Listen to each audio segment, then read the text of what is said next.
Remarkably, Senator Ruben Galeo of New Mexico, who left his pregnant wife for his mistress, you should know, claims to be shocked and appalled by Eric Swalwell's behavior. He met for 35 minutes with reporters, and he was well known to be Swalwell's weak.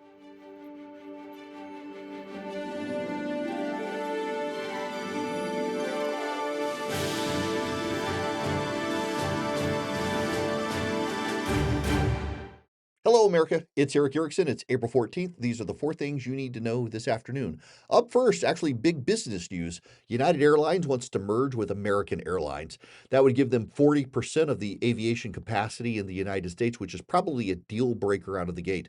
Delta, right now, I believe, is the largest. Between Delta and United, they control 60% of air capacity in the United States. And then you've got Southwest, number four. You've got Alaskan Air, Frontier, Spirit, JetBlue, others. JetBlue, obviously on hard times right now, wanting to merge with Spirit, which was kind of a weird merger to begin with.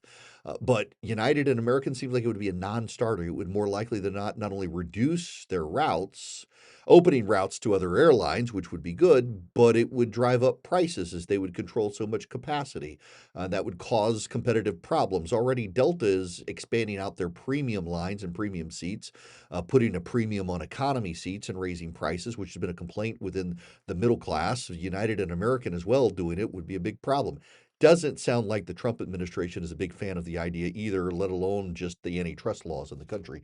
We'll see where it goes. American Airlines stock went up, but probably won't last long given the likelihood that a merger can't happen. Israel and Lebanon are seeking peace. I talked about this a little bit in the show today, but it's still big news. After the show, there's a great quote from the Israeli ambassador. Quote, "We discovered Lebanon and Israel are on the same side of the equation. They are both opposed to Hezbollah and Iran. As Hezbollah has gotten weaker and weaker, the Iranian government, or the Lebanese government rather, has been able to stand up on its own and be more defiant of Iranian control of the country. France and the United States allegedly help the Lebanese military, but the Lebanese military is kind of small and not very significant. They've been trying to grow the military in response to Hezbollah, but Hezbollah has kept the military down and targeted the Lebanese military and threatening even family members of people in the military for control and containment. Israel is willing to help Lebanon now shove out Hezbollah, and it looks like the Lebanese want to do that. This is a monumental deal for peace in the Middle East, and it's all thanks to Marco Rubio and Donald Trump for making it possible. They're not going to get the credit, but they actually do deserve credit here.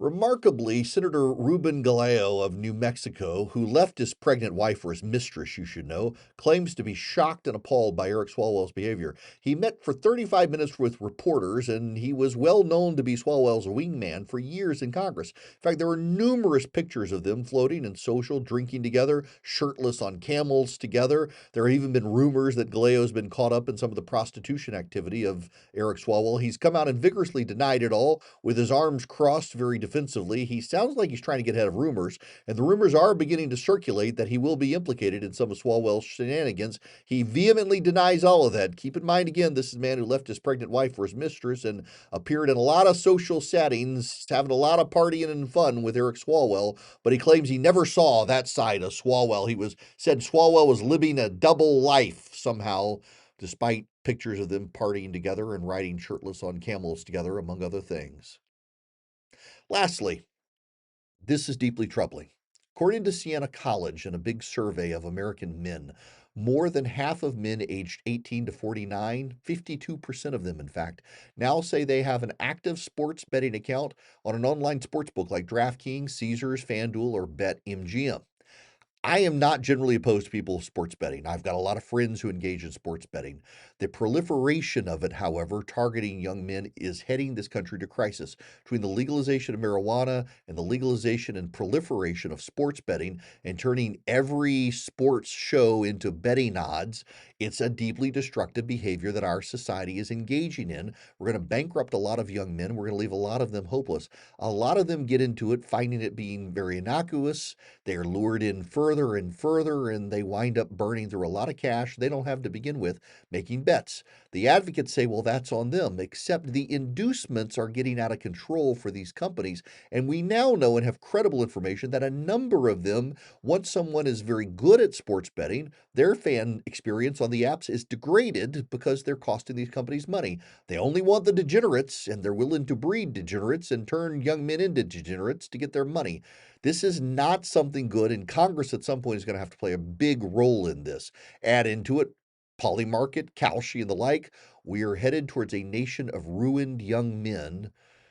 And Congress and so much of the public policy sphere is turning a blind eye to it, with a lot of loud defenders of online sports betting out there, many of whom are paid advertisers for sports betting. Full disclosure, I've turned down a lot of money from my radio program because I just don't want to take their money. I see where this is headed. I'm Erick Erickson. If you got thoughts on online sports betting, I'd be interested to hear your thoughts on the proliferation of it, whether you support it or defend it. Again, I got a lot of friends who support it. I'm interested in your thoughts. I'm Erick Erickson. These are the 4 things you need to know this afternoon. Let me know what you think in the comments, and I'll talk to you tomorrow.